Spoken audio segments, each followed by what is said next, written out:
Okay, sorry about that. Let's move forward here with the schematic, which is from this WHO report on operational framework for building climate resilient health systems. So this is on 10 key components for building climate resilience. So you have climate resilient health system here. You have risk management, information, and foundations. Where do you want to start? Start here with risk management. You have environmental risk management that is needed, climate smart health programming, emergency preparedness and management. So you can see how the health national adaptation plan has to be integrated with managing environmental risk, building climate smart health programming, and emergency preparedness and management in terms of managing the risk of health within the context of climate change, but it's also overall health risk management even without climate change, right? So even in the counterfactual world where there would be no climate change, you would still have health risks, especially if, let's say, somehow we were not changing the climate but still flying around a lot, then you would have environmental connections and physical connectivities spreading all kinds of diseases. Research and communication is needed for information, and also assessment and integrated risk monitoring is needed. Assuming there is a background socioeconomic vulnerability to health is already established.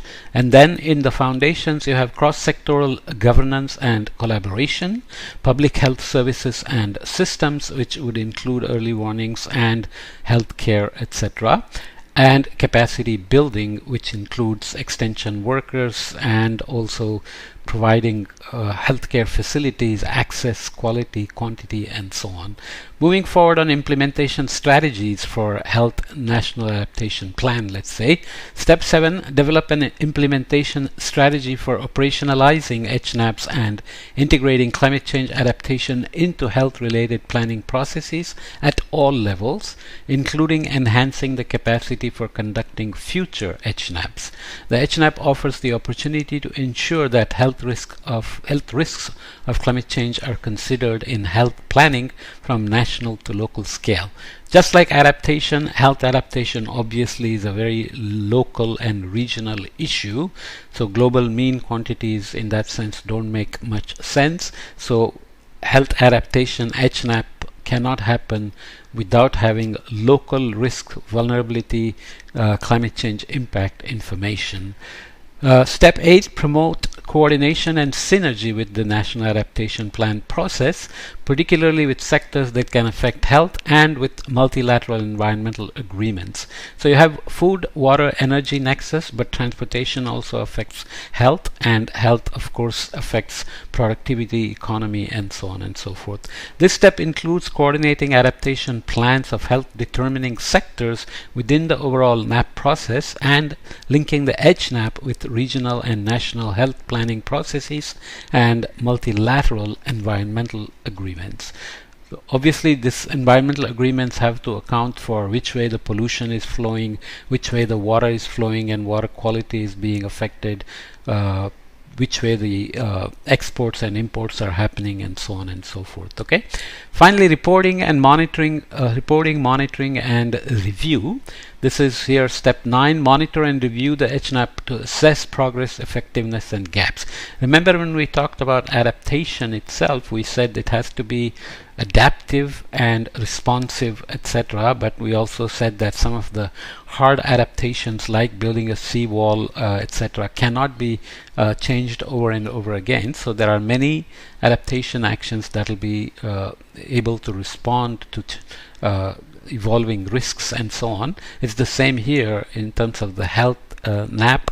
It can be adaptive and flexible, but it depends on what are possible in terms of keeping things, changeable along the way, to especially in response to progress, effectiveness, and gaps.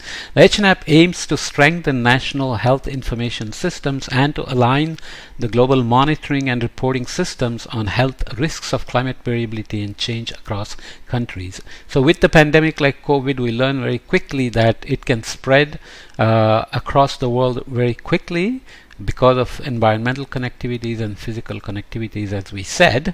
It is still not clear exactly if COVID was actually depending on any environmental factors for spreading, or if it was just person to person. So that has to be still evaluated properly. But we know many diseases do travel across international boundaries based on people movement, but also movement of the pathogens themselves, like things flying from Africa into the Caribbean and North American regions.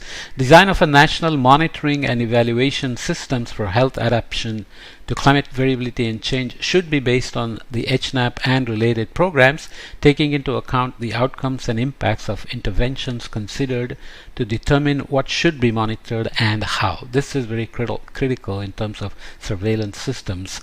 If there is another pandemic, will the countries monitor and share the data? Will they even know how to monitor? For example, COVID-19 spread was very closely related to people movements within the country like India, but people movements were not being closely monitored.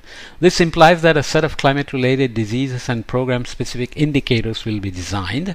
Data sources should be included in the monitoring and evaluation framework, which should clearly define concrete milestones and be aligned with the health adaptation strategy and plan based on both output and outcome indicators. Monitoring should be designed for iterative and regular evaluation to allow the introduction of corrective measures when needed. Annual, midterm, and final review of the implementation of NAP and programs should be considered. Okay, here is another schematic for information categories for indicators on causal pathway from climate hazards to health outcomes. So you have hazard, and whether actually that results in health impacts depends on various things. So you have the background vulnerability, could be socioeconomic, geographical, and so on. So you have risk factors and protective factors associated with them. You have a climate hazard exposure in the middle, which is going to add to the health outcome, and you have existing response measures and adaptive capacities. So you have adaptive baseline on this side and vulnerability on this side.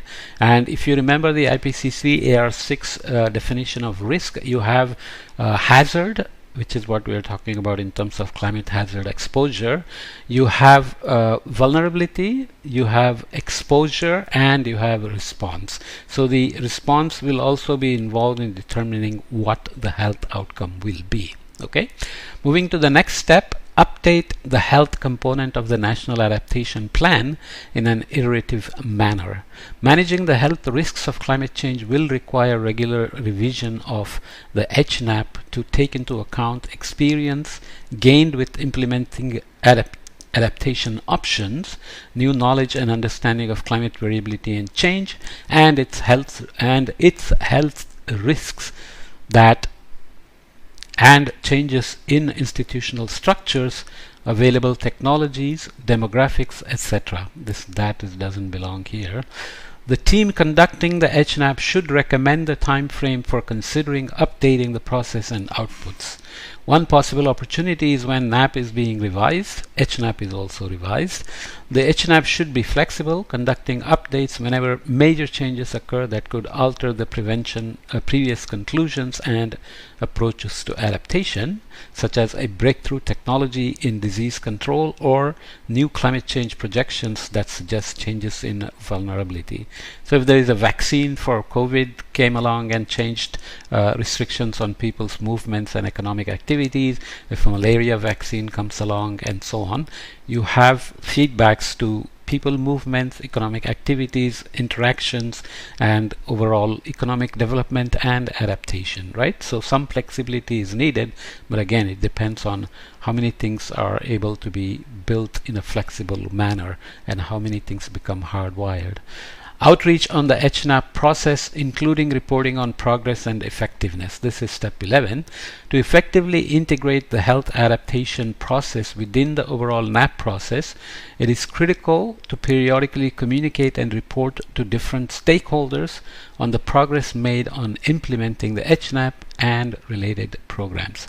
Stakeholders include representatives of the management unit of the overall NAP at national level and the least developed countries export group, UNFCCC, and the WHO.